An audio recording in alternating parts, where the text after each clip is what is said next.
स्वीकार करें। गुरु नानक साहब जी ने इस संसार को एक सिद्धांत दिता कि तख्त बहे तख्ते के लायक। तख्त में उसको बैठना चाहिए जो तख्त के योग हो।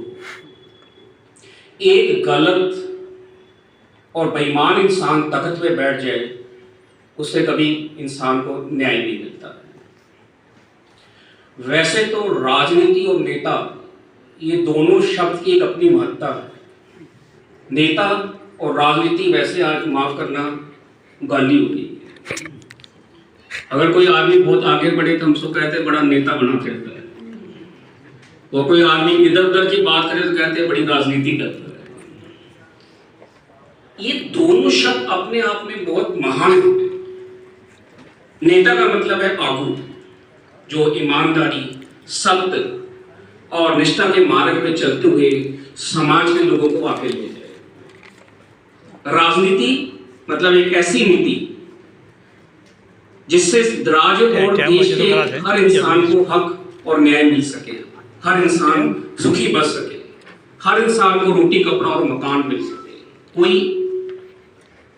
बड़ा और कोई छोटा ना हो, समाज में न्याय हो। पर आज ये दोनों शब्द अपनी महत्ता खो बैठे हैं। मैं एक छोटी सी मिसाल दूंगा।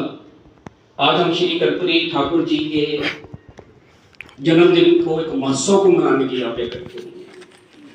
उनका एक नारा था कि जीना है तो मरना सीखो, जिसको जीते जी मरना आ जाए ना, उसको दुनिया की कोई ताकत मार नहीं सकती है।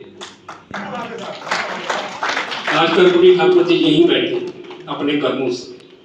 ध्यान देना, इंसान वस्त्र से ही पहचाना जाता, इंसान अपने कर्मों से पहचाना जाता है। इसलिए वो टूटी हुई चप्पल, वो पुराने कपड़े खद्दर के, उनको आज भी लोग नमन करते हैं। आज के नेता तो अभी नेता हो गए, दिन में कई कपड़े बदल देते हैं। तो जीना है तो मरना सीखो। आज नेता और राजनीति इतनी गिर गई है कि इंसान ने इंसान का विश्वास खोया। मैं छोटी सी मिसाल, क्योंकि टाइम ज्यादा है, मैं अपने विषय को संकोच नहीं करता। कहते एक नेता, बहुत बड़ा नेता थे, उनका लड़का पढ़ता लिखता नहीं था। तो नेताजी ने कहा पढ़ लिखेगा, डॉक्टर बन जाएगा, इंजीनियर बनेगा, साइंटिस्ट बनेगा। कहता नहीं, मेरे को तो नेता ही बनना है। उन्होंने कहा नेता बनना बड़ा मुश्किल है, आसान नहीं है, इस करके तू पढ़। पर वो पढ़ा नहीं, मेरे को तो नेता ही बनना है। अब नेताजी ने देखा भाई ये मानता नहीं है, कहता है मेरे को नेता ही बनना है। तो कहते आ बेटा, मैं आज तेरे को राजनीति का सबसे बड़ा सबक देता हूँ, अगर ये सबक सीख लेगा ना बहुत आगे जाएगा। मैंने कहा ठीक है पिताजी। उन्होंने एक कुल्हाड़ी ली, अपने बच्चे को पेड़ के लिए पास लिया, और पेड़ के ऊपर चढ़ गया। वो पेड़ के ऊपर चढ़ गया, कहने लगे शाख के ऊपर बैठ जाओ। शाख के ऊपर बैठ गया, टहनी के ऊपर। अब जिस टहनी के ऊपर बैठा, बोले कुल्हाड़ी से इसको काट। उसने कहा बापू मैं तो गिर जाऊंगा। कहने अपने बाप के ऊपर भरोसा कर, तेरा पिता के तो गिरने नहीं देगा। उसने कहा ठीक है। उसने काटनी शुरू करी, थोड़ी कट गई, टहनी हिली, डर गया, काटना बंद कर दिया। पिता ने क्या काट। कहने के पिताजी हिल रही है, गिर जाऊंगा। कहने के अपने बाप के ऊपर भरोसा कर, तेरा बाप तेरे को गिरने नहीं देगा। मैंने कहा ठीक है। उसने होड़ काटी, शाख पूरी कट गई, नीचे गिरा, हाथ पैर टूट गए। कहने लगे पिताजी मैंने आपके ऊपर विश्वास किया, पर जिस शाख पे बैठा आपने कटवा दी, मेरे हाथ पैर टूट गए। बोल रहे राजनीति का सबसे बड़ा यही सबक है कि अपने बाप के ऊपर भी विश्वास नहीं है। आज ये राजनीति है। और ध्यान देना, यही नेता शब्द जब श्री कर्पूरी ठाकुर जी के आगे लगता है तो नेता शब्द भी महान हो जाता है। यही राजनीति शब्द जब कर्पूरी ठाकुर जी के आगे लगती है तो राजनीति भी महान हो जाती है, क्योंकि उनका जीवन महान था। उनका जीवन महान था। अभी बहुत सारे लोगों ने बोला कि उनको भारत रत्न मिला है, कोई बात नहीं, इज्जत मिलनी चाहिए। पर ध्यान देना, वो एक ऐसे रत्न थे कि दुनिया के सारे रत्न उनके सामने फीके पड़ जाते हैं। उन्होंने मैट्रिक पास की, उनके जीवन की घटना, ये दलित शोषित, और हमको तो गुरु नानक साहब जी ने ये सिद्धांत दिए, उन्होंने भी देखा। उन्होंने कहा नीचे से भी नीचे से भी नीचे से भी कोई नीचा हो, उसका साथ देना, वो तुम्हारा सच्चा साथी बनेगा। क्योंकि हृदय की वेदना उन्होंने झेली ना। जिस समय मैट्रिक पास की खुशी से आए, पिता के गले लगे, क्योंकि उस समय आज भी दलितों को उतना अधिकार नहीं है जो होना चाहिए। उस समय तो बहुत पहले की बात है, आपकी तो छाया से भी लोग नफरत करते थे, इतना नीचे गिरा दिया था। और गुरु नानक साहब जी ने संदेश दिया था कि नीचे अंदर नीच जात, नीची हिम्मत नीच, नानक तिनके संग साथ, ਵੱਡਿਆਂ सब क्या रीस, जिथे नीच समाजन तिथे नदर तेरी बख्शीश। तो नानक साहब ने कहा कि गिरे को उठा देना, और जिस दिन तुम गिरे को उठाओगे और जब ये आगे तुम्हारे साथ चलेगा, वो खुशी दुनिया की सबसे बड़ी खुशी होगी। तो जब मैट्रिक पास करके आए, पिता के गले लग गए, मैं मैट्रिक पास हो गया, क्योंकि आपका जन्म एक सेठ नाई परिवार में हुआ था। कोई धनाढ़ तो थे, अमीर तो थे नहीं। तो कहने लगे बेटा तू और आगे बढ़।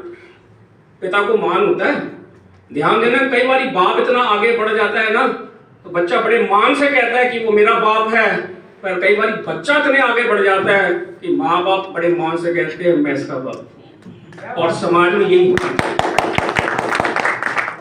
तो जब बोले ना मैं और आगे पढ़ना चाहता हूँ, तो पैसे की जरूरत होती है पढ़ने की। आरक्षण क्या है?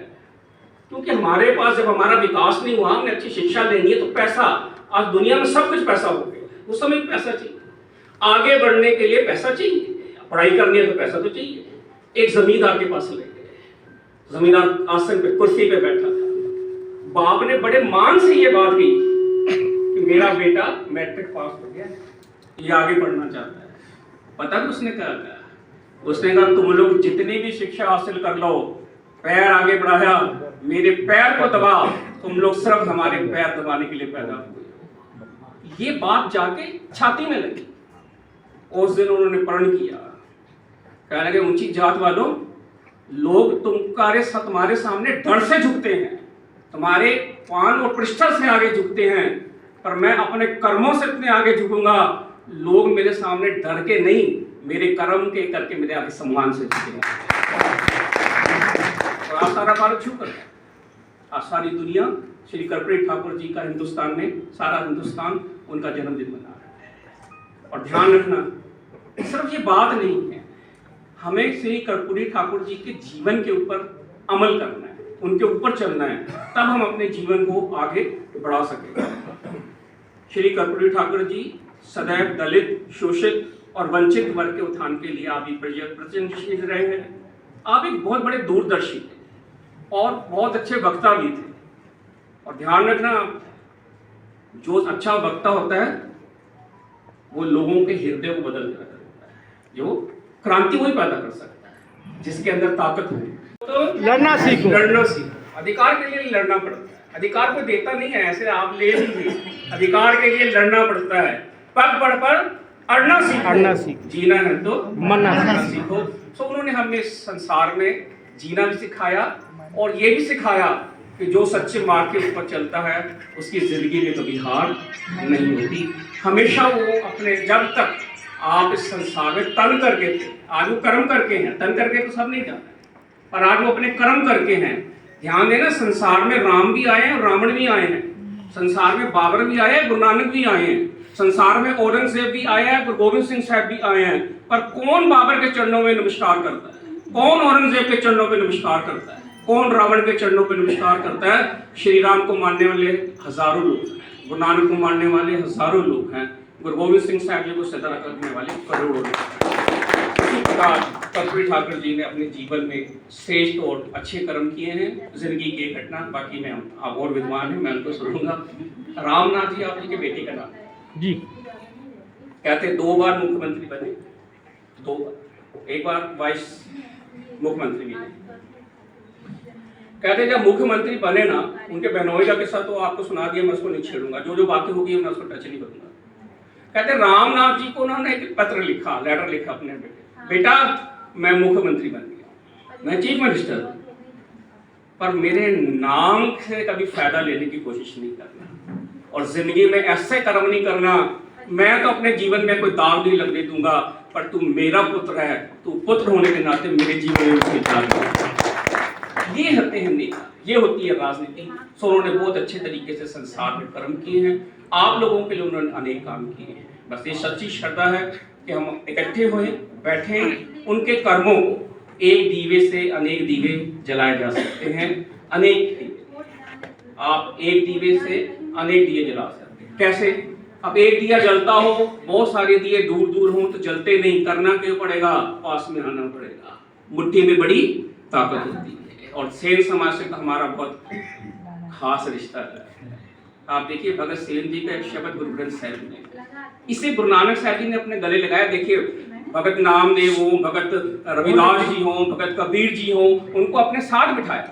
तो भगत सेन जी का शब्द गुरु ग्रंथ साहिब में दर्ज है और मेरे को कहने में मान प्राप्त होता है। वैसे 6 गुरुओं की वाणी गुरु ग्रंथ साहिब में है। हम उस दिन गुरु नानक साहब जी का कोई शब्द पढ़े ना पढ़े, पर भगत सेन का शब्द हर गुरुद्वारे में हर शाम को रोज पढ़ा। ये होती है इज्जत। गुरु साहब ने कहा कोई नीचा बड़ा नहीं, हम सब उस प्रभु की इकट्ठी संतान हैं, हम भाई बहन के समान हैं। उसी प्रकार जिस समय गुरु गोविंद सिंह साहब जी ने शीश मांगे थे 5, तो 5वां शीश साहिब सिंह का आया था, वो भी सेन समाज से थे।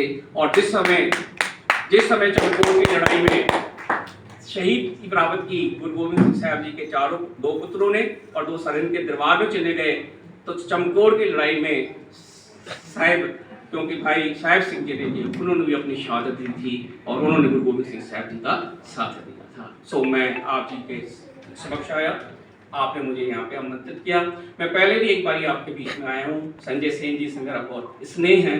कई बारी हम लोग आपके मेरी क्लिनिक सदर में हैं, तो आते हैं, बैठते हैं, प्यार से हम लोग एक दूसरे से बात करते हैं। फिर तब भी मौका मिलेगा, खुले विचारों में मैं आपके साथ में आऊँगा। आपने मुझे यहाँ पे आमंत्रित किया, आपका बहुत बहुत धन्यवाद। आपको यहाँ मैं अपने विषय को संतोष करता हूँ। एक बार फिर मेरे अभिनंदन को स्वीकार